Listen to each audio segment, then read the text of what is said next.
Hey, have you ever wondered that some of the things you use and eat every day come from different countries? Like the bananas you love to eat might come from South America, the clothes you wear might be made in China, and the toys you play with could be made in Europe.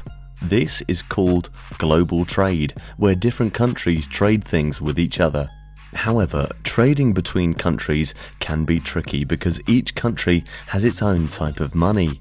For example, Americans use dollars, but in Europe they use euros. This means that if you want to buy something from another country, you need to have their type of money. This can make trading really hard because you need to keep changing your money into different types of money, and it can get confusing. That's why some people think we need a global currency, which would be the same type of money that everyone in the world could use. This would make it smoother to trade with other countries because we would all have the same money. And that's why we have the big Uncle Sam's dollars in our international banks or wallets. So now imagine if you want to buy something from Japan, you would trade in dollars. The store in Japan will exchange the dollars for yen so they can use the money in their country. It's a way for everyone to use the same type of money when they're trading with each other. This might sound simple, but the banking process is pretty complex, which brings us to the concept of SWIFT. You know how banks help people keep their money safe, right? Well, sometimes people want to send money to someone who lives in a different country, and that can be tricky. That's where SWIFT comes in. It's like a special language that banks use to talk to each other and send money from one country to another. So if your friend in England wants to send you some money, their bank can use SWIFT to tell your bank how much money to give you and where to send it. It's kind of like a secret code that only banks can use to talk to each other. Now, you would exactly know the need for a global currency and how banks are interlinked. And just stick to the end of this video to learn about how India is about to replace this SWIFT system. India has recently achieved a major milestone by surpassing the United Kingdom as the world's fifth largest economy in terms of gross domestic product, that's GDP. This is a significant achievement for India, which has been rapidly growing its economy in recent years. One reason for this growth is India's emergence as a major manufacturing hub, with many countries choosing to set up factories and production facilities in the country. The country is also aiming for Atmanirbhar, which aims to make India more self-reliant and independent.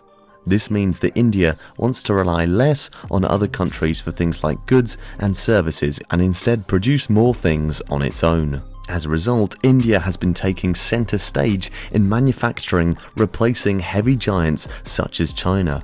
After the pandemic and the US-China trade war, many tech giants like Apple are shifting supply chains and productions from China to India. All of these Indian global footprints have increased its importance and relevance, which has allowed it to invest in something bigger, a road to a global currency.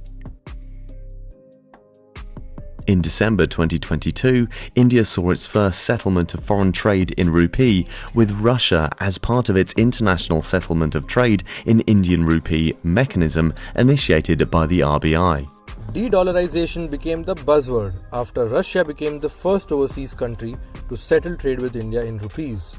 Basically, this means that now Indian people who buy things from other countries can use Indian rupees to pay for them instead of having to use a different currency like dollars or euros.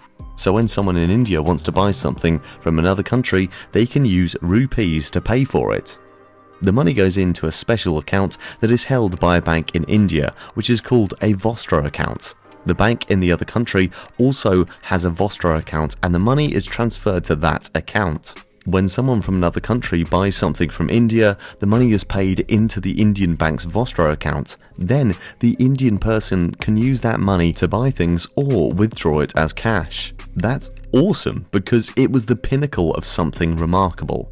A recipe for Indian global economic dominance, and it's safe to say that it's received a welcoming global response. India launched its international rupee ambitions on July 13, 2022, and in a matter of fewer than 9 months, it became a global currency. India's fintech innovation has grown by leaps and bounds.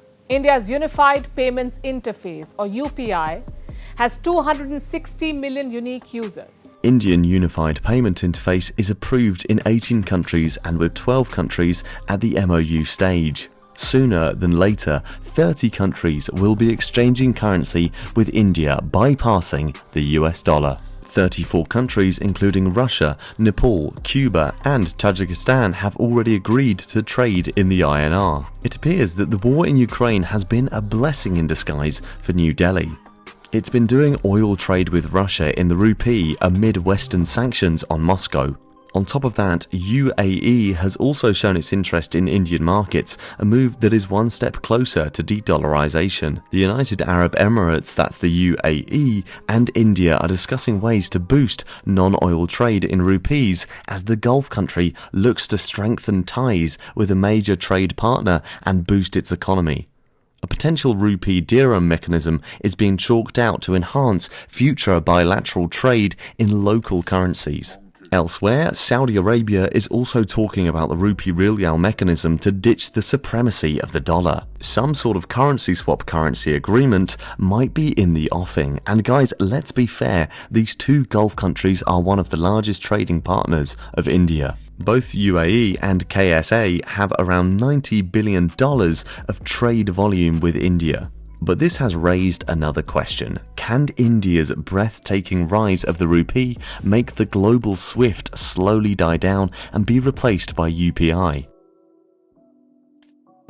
India's economy has been growing well. In a short time, it's become equivalent to the dollar, euro and other big currency giants. It's no wonder that Time magazine has called the Indian rupee the future dollar. And it's no hiding the fact that after India's self-sufficiency campaign, it would have almost 60% of its defense requirement met through domestic economy. Then, more and more regional countries would like to have economic interdependence with New Delhi. There could be a possibility that SWIFT might be replaced by the UPI, and the RBI's recent CBDC could further help India beat the SWIFT network dominance. In November 2022, the RBI launched a project called the Central Bank Digital Currency. This was a giant leap forward for India in moving towards a digital financial system. It's basically a type of digital currency and can be used as a form of sovereign currency, even if you don't have a bank account. One cool thing about this new CBDC system is that it'll work just like physical currency and will appear as a liability on the RBI's balance sheet. Plus, it can be used to make payments in real time without the need for additional settlement between banks, which could make transactions faster and more efficient. The CBDC system has a lot of cool features, such as efficiency with instant settlement. The CBDC has the potential to make interbank transactions an absolute breeze. Plus, since it's backed by the central bank, it's super safe and could save us all some serious cash. Another one is risk monitoring. The CBDC system could also help get rid of all those pesky corruption, black money, terrorism financing, and other money laundering issues. With records of every transaction and owner, it's like having a superpower against all those bad guys. Another best thing about the CBDC system is that you don't even need a bank account or internet connection to use it. That means it's perfect for people who are unbanked or live in remote areas. And if you're dreaming of making instant cross-border payments, the CBDC system could be just what you need.